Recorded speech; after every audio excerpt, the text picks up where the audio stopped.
السلام علیکم دوستو and welcome to Real T وی۔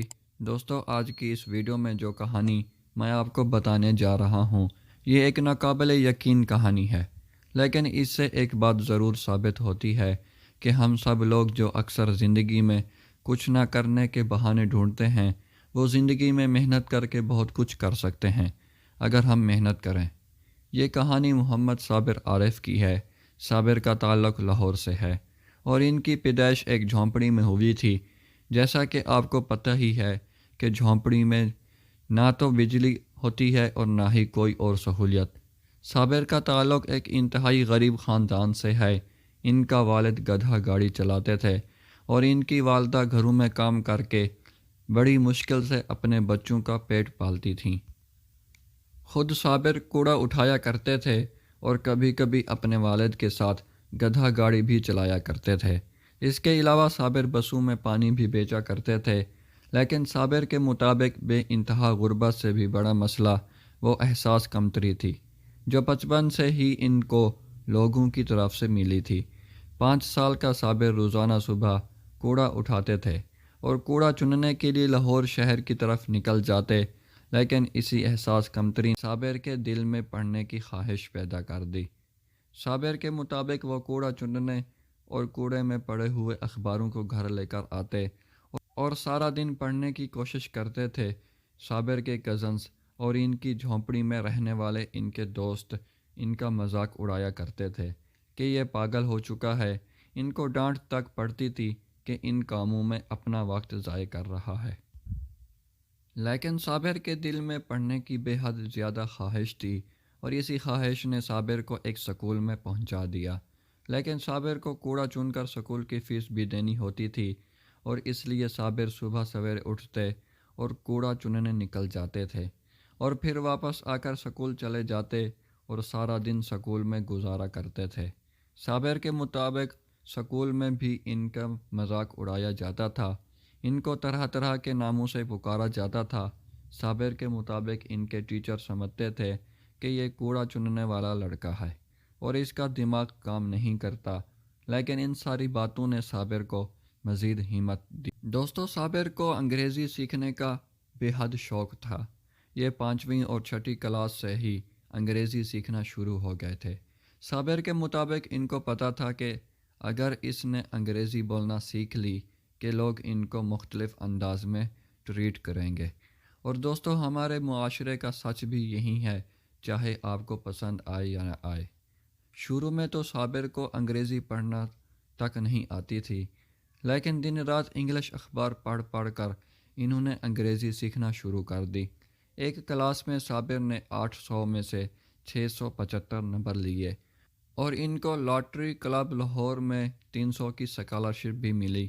صابر کے لیے اس وقت کے یہ 300 بے حد اہمیت رکھتے تھے اور انہوں نے اپنی 9 اور 10 کلاس کی کتابیں اور یونیفارم خرید لیا۔ صابر نے انگریزی میں بھی اتنی مہارت حاصل کر لی کہ یہ اپنے کلاس فیلوز کو انگلش کے ٹیوشن پڑھانا شروع ہو گئے۔ اس کے علاوہ اس نے صبح کوڑا چننے کی بجائے گھروں میں اخبار پھینکنا شروع کر دیا۔ جن گھروں میں ان کی والدہ کام کرنے جایا کرتی تھی، صابر اپنی والدہ کے ساتھ جایا کرتا تھا اور وہاں پر آس پاس گاڑیاں بھی صاف کرتا تھا۔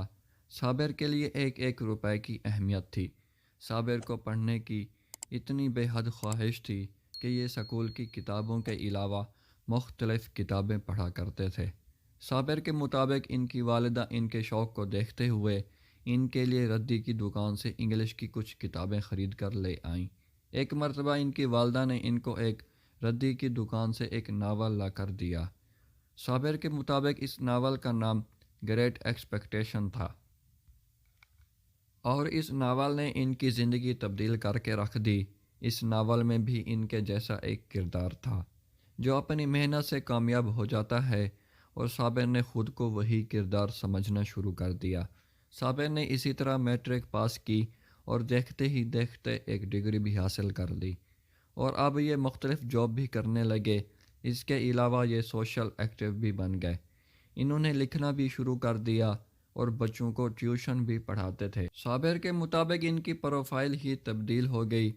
ان کی جھونپڑی میں کسی کو یقین نہیں آتا تھا کہ صابر کہاں سے کہاں پہنچ گیا۔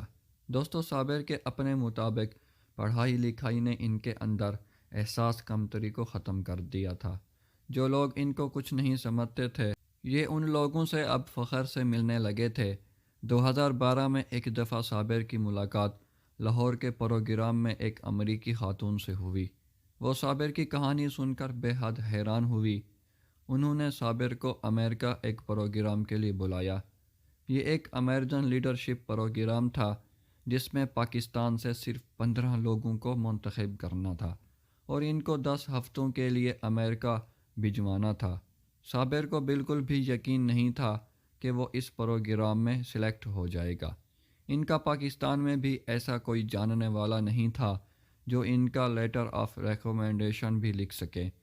تبھی اس امریکی خاتون نے ان کا لیٹر آف ریکمنڈیشن بھی لکھ دیا۔